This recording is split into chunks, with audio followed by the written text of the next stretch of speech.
தூதர் அவர்கள் சொன்னார்கள்.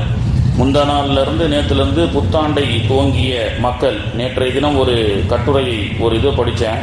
2024 ஆண்டின் இறுதியில் கேலண்டர் என்னை பார்த்து கேட்டது.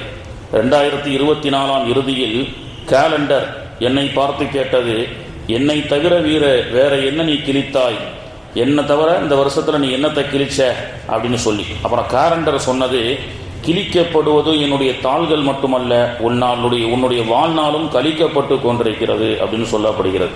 அப்போ கேலண்டர் கிழிக்கப்படுவது நம்முடைய வாழ்நாள் கழிக்கப்பட்டு கொண்டிருக்கிறது. எனவே ஒரு ஆண்டை இந்த ஆண்டு புத்தாண்டுக்கும் நமக்கும் சம்பந்தம் இல்லை என்றாலும் நம்மை விட்டு ஒவ்வொரு நாளும் சென்று கொண்டிருக்கிறது என்று சொன்னால் நம்முடைய ஆயுட்காலங்களிலே ஒரு நாள் குறைந்து கொண்டே இருக்கிறது அப்படின்னு நமக்கு சொல்லப்படுகிறது. அப்போ ஒரு ஆண்டை விட்டு இன்னொரு ஆண்டை துவங்கும் பொழுது அது நம்ம கும்மாளம் அடித்து கொண்டு சந்தோஷம் பற்றி மகிழ்ச்சி அடையக்கூடியது கிடையாது.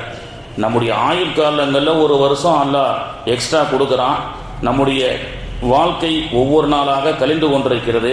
நம்ம எதை நோக்கி பயணம் பண்ணுறோம்? எல்லாரும் நியூயார்க்குக்கு விசா போகிறதுக்கு ரெடியாக இருக்கிறோமா? இல்லையே. கபருக்கு விசா எடுத்துட்டு மௌத்தை நோக்கி போயிட்டு இருக்கிறோம். எல்லோரும் மரணத்தை நோக்கி ஓடிக்கொண்டிருக்கின்றோம். ஒரு பெரிய ஜெர்மனிக்கோ இட்டாலிக்கோ அமெரிக்காவுக்கோ பயணம் புறப்பட்டு போவதற்கு உண்டான மகிழ்ச்சியாக இருக்கக்கூடாது. ஒருத்தர் இல்லை, கபரை நோக்கி மரணத்தை நோக்கி மக்கள் எல்லாம் சென்று கொண்டிருக்கின்றார்கள். அதைத்தான் அல்லாஹு தாலா சொல்றான், மனிதன் மிதமிஞ்சி பணம் காசு வந்துட்டா என்ன செய்யறதுன்னு தெரியாது. இன்னைக்கு சவுதி, கத்தார், துபாய் போன்ற நாடுகளில் கொளுத்த பணம் சேர்ந்து விட்டது. பூமிக்கு அடியில் அல்லாஹு தாலா தங்கங்களையும் பெட்ரோல் டீசல்களையும் எல்லாம் வச்சுட்டான். அதனால மிதமிஞ்சி காசு வந்த உடனே ஆட்டம் பாட்டம் கொண்டாட்டம் மார்க்கத்தை மறந்து அல்லாஹுடைய சாபத்துக்குரிய செயல்களை செய்து கொண்டிருக்கிறார்கள். அதைத்தான் அல்லாஹு தாலா சொல்றான், அல்லதி ஜமா மாலம் அத்ததா, பணம் காசுகளை எண்ணிக்கிட்டே மனுஷன் அதை கொண்டு இதுதான் உலகம் என்று நினைத்து கொண்டிருக்கின்றான். அப்படியே சொல்றான், அல்லதி ஜமா மாலம் அத்ததா, பணத்தை கெட்டா எண்ணி எண்ணி வைக்கும் போது அவனுக்கு ஒரு சந்தோஷம் வருது. அப்போ இதுதான் நிலையான வாழ்க்கை நினைக்கிறான். யக்ஸபு அன்ன மாலகு அஃலதா, இந்த பொருள்கள் எல்லாம் நம்மை உலகத்தில் நிரந்தரமாக இருக்க செய்யும் என்று நினைக்கிறான். அல்லதி ஜமா மாலம் அத்ததா யக்ஸபு அன்ன மாலகு அஃலதா, அவன் எண்ணுகின்ற காசுதான் உலகம் என்று நினைத்து கொண்டிருக்கின்றான். அந்த பணம் காசுதான் அவனிடத்தில் நிரந்தரமாக இந்த உலகத்தில் தங்குவதாக நினைத்து கொண்டிருக்கின்றான். கல்லா, அப்படி அல்ல அப்படின்னு அல்லாஹு தாலா சொல்லி காட்டுறான்.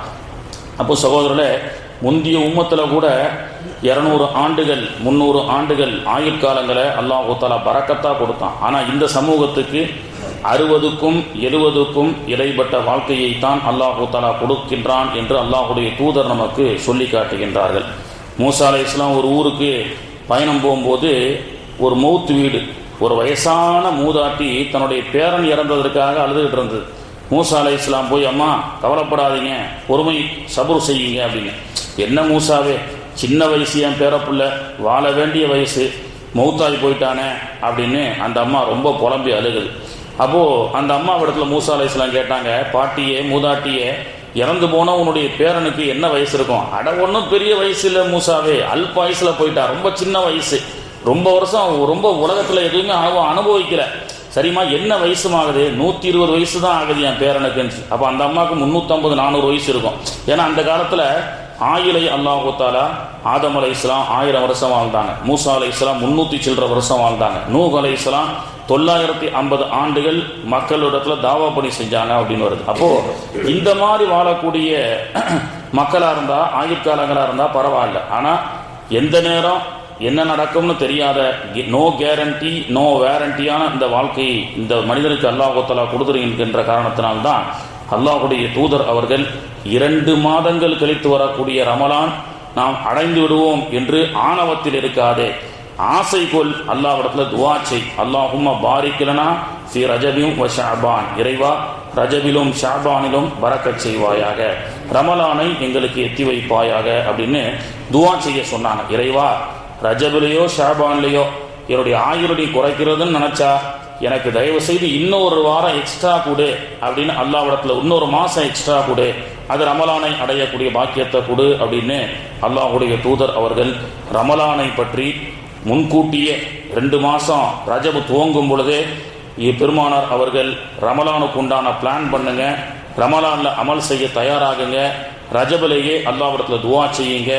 3 விஷயங்கள் ஒரு மனிதருக்கு இந்த உலகத்தில் அவசியம்: நீண்ட ஆயுள், நிறைவான நீண்ட ஆயுள், இரண்டாவது ஆரோக்கியம். நீண்ட ஆயுள் அல்லாஹ் கொடுத்துட்டான், ஆனால் ஆரோக்கியம் இல்லைன்னு சொன்னால் மனிதனால் சந்தோஷமாக வாழ முடியாது. அப்போ நீண்ட ஆயுளும் வேண்டும், அமல் செய்வதற்கு ஆரோக்கியம் வேண்டும், நின்று தொழுவதற்கு ஆரோக்கியம் வேண்டும், இரவு நோன்பு வைப்பதற்கு ஆரோக்கியம் வேண்டும். அப்போ நீண்ட ஆயுள், ஆரோக்கியத்துடன் கூடிய வாழ்க்கை. 3வது செல்வம். செல்வத்தையும் அல்லாஹ் தஆலா கொடுக்கணும். ஒரு இடத்துல நிறைய கோடிக்கணக்கான காசு இருக்கிறது, அவருக்கு உடம்பு ஃபுல்லாக நோயாக இருக்குன்னா எந்த பிரயோஜனம் கிடையாது. ஐசியூவிலேயே படுத்து கிடக்கிறாரு, அவருக்கு 100 கோடி ரூபா சொத்து இருக்குன்னா எந்த பிரயோஜனமும் கிடையாது. அப்போ நீண்ட ஆயுள், ஆரோக்கியம், அப்புறம்